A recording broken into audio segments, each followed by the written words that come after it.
Wimbledon is in full swing this week, and with only a few grass court events on both the ATP and WTA tours before it, players don't have that many opportunities to prepare for the most important event of the year. While the women had their final big test last week at Eastbourne, some of the biggest names in the men's game played at the Boodles Challenge, a small invitational event founded by Patricio Ape and held annually at Stoke Park, just outside London. The idea is to create a summer garden party that happens to have world-class tennis going on, and that was the motto when we started, and it has really been embraced by the people that come. It's a wonderful day out. The facilities are fantastic. The tennis is excellent. The food, the hospitality, it really works as a summer garden party.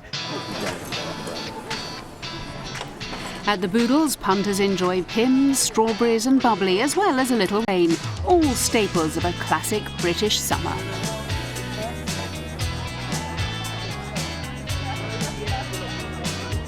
But just as at Wimbledon, rain doesn't dampen the enthusiasm for good tennis. After all, the English grass court season is renowned for its impeccable courts and unpredictable weather. It's all part of the charm.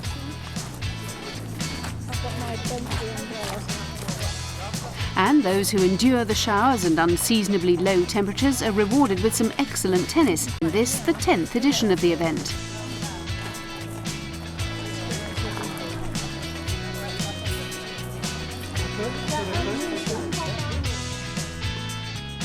This year's main draw included last year's winner Gaël Monfils, 2002 Wimbledon finalist David Nalbandian and 2009 US Open champion Juan Martín del Potro. Also playing are world number 6 David Ferrer, Frenchman Gilles Simon and Richard Gasquet, Spain's Fernando Verdasco and Serbian Viktor Troicki.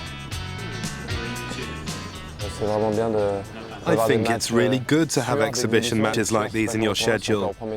When you play in a tournament and you lose in the first round, you don't get to play anymore, you can only train.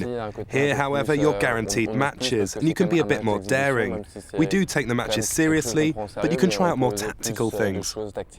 It's not easy to find good grass courts in the world, so it's good to be able to familiarise yourself with the weather, which is rather unique. The surface is unusual as well, and I think the advantage of playing a few exhibition matches is very important. Gasquet faces Monfils in the opening match. The format of the event is simple. The 8 players from the main draw play a quarter-final setup. The 4 winners advance to the next round, while the losers continue to play in exhibition matches.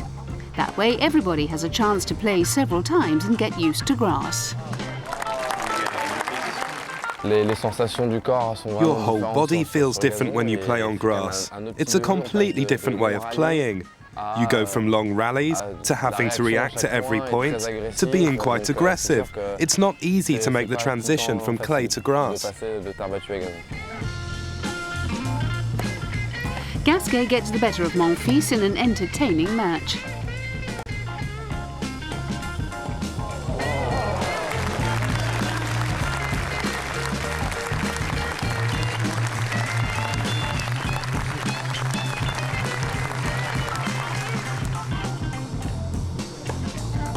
Argentina's David Nalbandian needed double surgery earlier this year for a hernia and torn adductor muscle.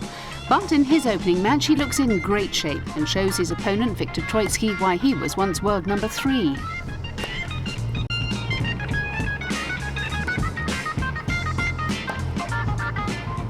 It's more relaxed than a tournament, but more intense than just training. And in my case, I had this already in my diary, because I've been injured and couldn't play much. And what I really needed was match fitness. Fellow Argentine Juan Martín del Potro announced at the start of the year that he wants to break back into the top 10 after missing most of the 2010 season with wrist injury. He's already climbed back to 22nd in the ranking and could be an outside chance for the Wimbledon title. In January, David Ferrer reached the semi-finals at the Australian Open after beating Spanish compatriot Rafael Nadal. He's one of the few players to have beaten the world number 1 this year.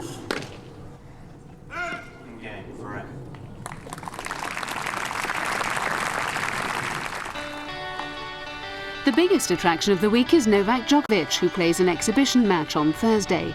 It was his only grass court match before Wimbledon, and the Serb took just 47 minutes to thrash Gilles Simon 6-1, 6-2.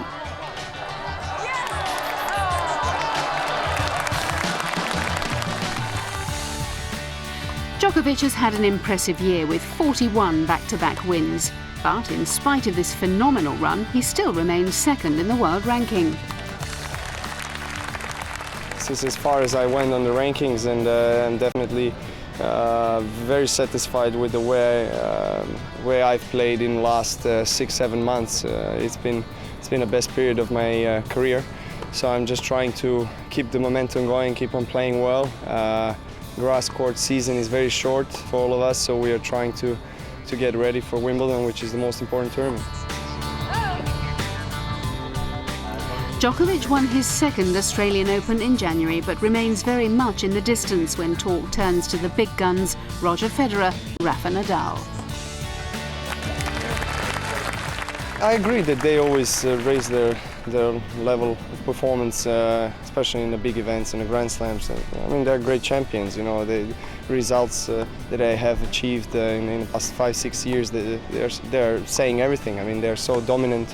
But look, you know, now I think there's Murray, myself, a couple more players. They're believing they can, you know, that we can win against Federer and Nadal, and I think that's the right mindset. Men's tennis is currently enjoying a golden age with a group of outstanding players at the top of their game. However, they all know it's one thing to break into the top 10 and quite another to stand on the hallowed rungs at the top 3. Djokovic, Rafa and Federer are the most consistent players, and they've made quite a difference this year. But that's something that's been going on for some time now. As for the rest of us, there is some movement inside the top 10. I think it's a coincidence that there are currently 3 exceptional players who are in great form. But then there's also Murray, who's just waiting in the wings. It's really a great time for men's tennis. Ferrer reaches the final at Stoke Park, where he faces Nalbandian.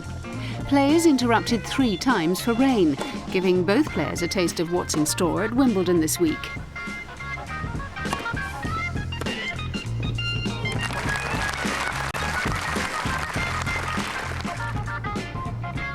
The match is decided by a 10-point tiebreaker after the players win a set each. Victory goes to Ferrer, but for all the players involved, it's the perfect preparation for Wimbledon, the oldest and most prestigious tennis tournament in the world.